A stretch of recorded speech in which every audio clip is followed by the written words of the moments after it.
Hello and welcome to today's daily news report where I cover all the biggest stories that affect your wallet, life, and money. You watch this channel each day because I keep you in the loop on what's really going on in Washington, D.C. with President Biden and the U.S. economy. So let's jump right in. All right, some pretty polarizing news coming out of Washington, D.C. The Supreme Court has voted to strike down Roe versus Wade. This ends the federal right of abortion and passes the issue of abortion down to the state level. Following the ruling, states will be able to decide if abortion is legal and to what extent, the time frame, what is acceptable, what is not acceptable. The vote was passed by a margin of 6-3 and is expected to cause mass anger among pro-abortionists. In many places, this new ruling will have an instant effect as 20 states had what is known as a trigger law, which basically reverts back to old abortion laws if and ever Roe versus Wade was overruled, and it has. So now those 20 states will revert back because of that trigger law. Following this news, former President Barack Obama called the decision an attack on the essential freedoms, while former Vice President Mike Pence said life won.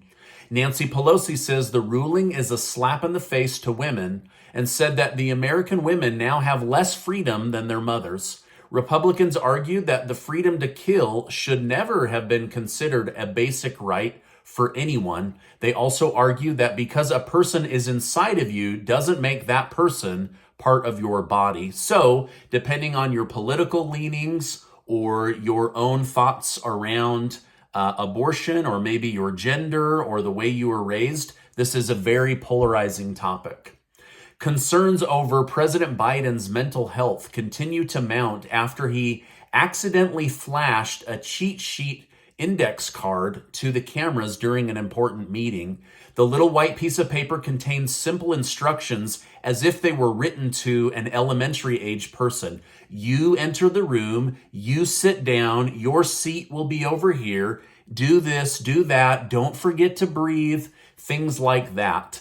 Biden, who will be 82 in 2024, says he is going to run for president of the United States. But many Democrats behind the scenes are frantically trying to find a replacement to overtake the incumbent president's seat. New data reveals the average family's income has actually shrunk. It was $70,000 on average per household in 2019, and it has now dropped back to $67,500. So a $200 a month or $2,500 a year decrease since the pandemic ended. So as life has become more expensive, your household income on average has likely decreased. The Fed's data also revealed that jobs are holding despite record interest rate increases each month, and home sales are still ongoing, although at a slower pace. So this is some positive news. We were expecting to see mass layoffs as those interest rates increased, but the job situation seems to be holding, and I'm just hoping and praying that that will be the case. We'll know that we're in recession when the large corporations who have received more bailout money than anyone in America start to massively lay off their employment base. Biden's energy secretary, Jennifer Granholm, met with major oil companies to discuss possible ways to combat high gas prices yesterday. This is a huge step for the Biden administration as it shows their willingness to listen to the people they have been blaming for months over high gas prices. Following the meeting, the CEO of Chevron stated, "Today's meeting was a constructive conversation about addressing both near-term issues and long-term stability for energy markets." And Chevron wasn't the only oil company to say the meeting was constructive. In fact, the American Petroleum Institute, which is above all of the major oil companies, said that this meeting was constructive. They went on to say that they are looking for ways to deal with rising energy costs and how to create more certainty for the global energy market. Basically, How do we save the American people money? How do we also feel confident that we can invest money to lower the cost and that you guys aren't going to just wipe us out with this green energy initiative? Now, if these statements are honest, and I hope they are, we could see big oil decide to start investing into American infrastructure. And as they do, we could see more support from the White House. We could also see the price of gas start to come down at the pump. Now, I have a question for my community. Do you think any of this will lead to change, or do you think this was the White House pretending to care about big oil and big oil pretending to care about Biden's agenda? Let me know your thoughts in the comments. What's really going on? Let me know your thoughts. Thank you so much. All right, now the fact that the oil companies and the White House are finally speaking, to me, was positive news. It's a very good sign. Before it was just blame, blame, blame, and shame. And now it seems that both sides are willing to look at what is the root problem and how do we fix that for the American people.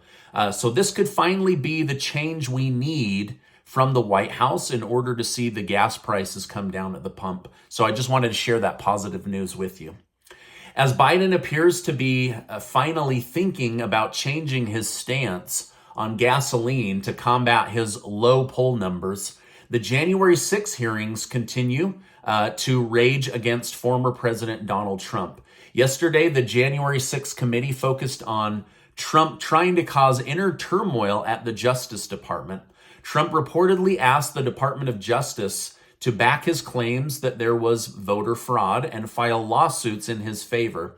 When the Department of Justice dismissed Trump, he allegedly tried to bring somebody new in that would listen to his complaints. That person was Jeffrey Clark, who is the person I told you about, was arrested by the FBI. He is now out and back at his home. The person was Jeffrey Clark, an environmental lawyer that headed up the Department of Justice Civil Division.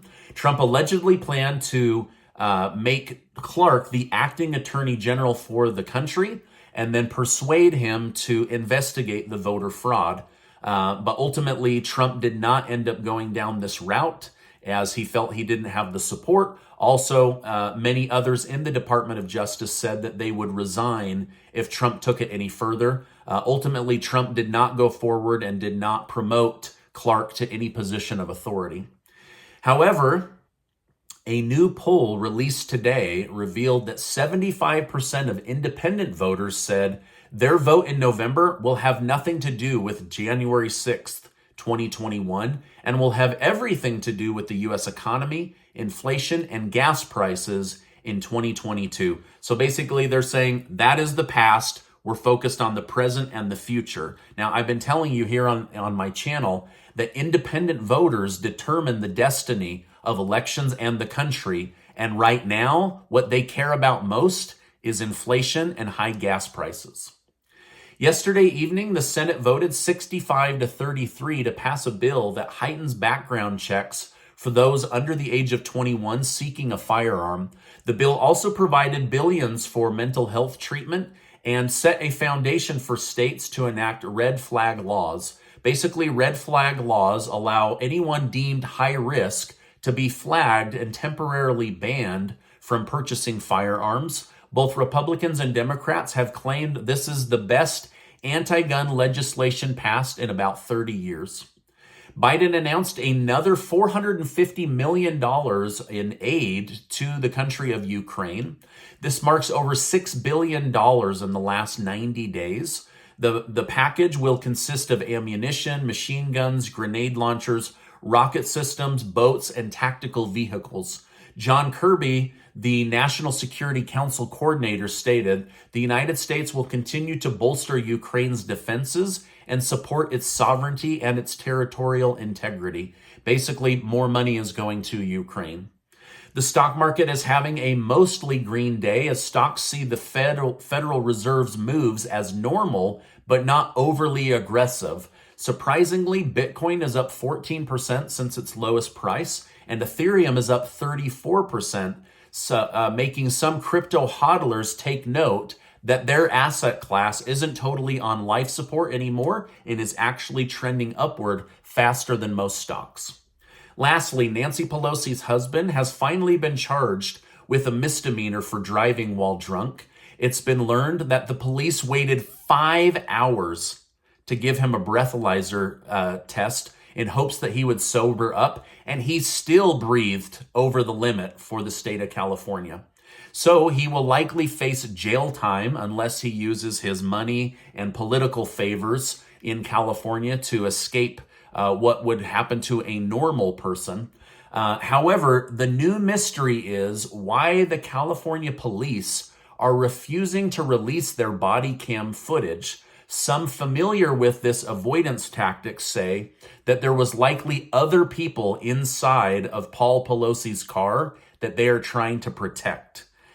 So the mystery continues. Maybe we'll finally get the answer on that, but a little bit of justice is served, as this drunk driver will get hit with a misdemeanor and will likely serve some jail time. Now, this is my update for today. As I know more, I will definitely come on and share more with you. Don't forget, Casey and I are trying to be as helpful as we can, thanks to generous video sponsors, by giving away money here in the YouTube community. We're giving away $6,000 in cash.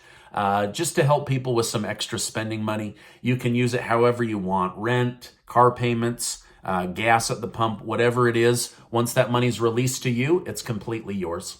Now, before you go, I want to remind you that you are amazing.